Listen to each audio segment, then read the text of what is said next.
Article 32 hearing for the second Fort Hood soldier wrapped up in an alleged prostitution ring began on post today. KCE and HD News reporter Sophia Stamas has been in that courtroom and joins us now live from Fort Hood. And Sophia, who did we hear from today? Well, Nikki, we heard from 3 female privates in their early 20s who say they were recruited in a prostitution operation led by Sergeant First Class Gregory McQueen, who was in fact a sexual harassment prevention officer at the time. As you said, this is the second soldier the military has tried in this scandal. The first was Master Sergeant Brad Grimes, who was tried in December for several crimes, including paying for sex.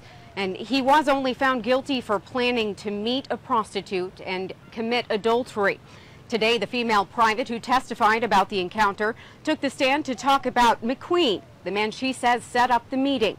She says he started a conversation in a parking lot outside an Army emergency relief office where she was headed to get help with financial problems.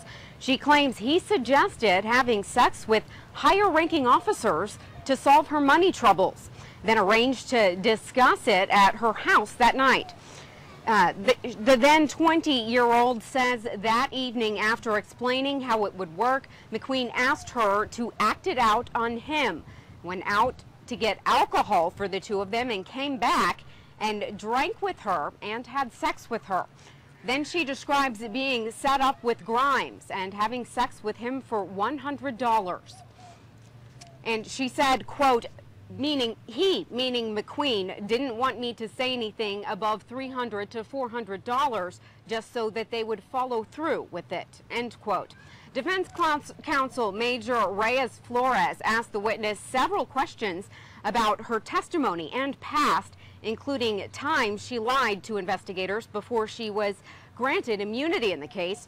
He said, quote, so it was only after you were granted immunity that you claimed you had sex with Sergeant First Class McQueen, end quote. Now, as I mentioned, we heard from 2 other female privates today, and we'll hear a little bit more about what they had to say, including one who says that Sergeant First Class McQueen actually had knowledge that she had been sexually assaulted in the past because of access that he had being a sexual assault prevention officer. We'll hear more about that coming up tonight at 6. Back to you, Doug and Nikki.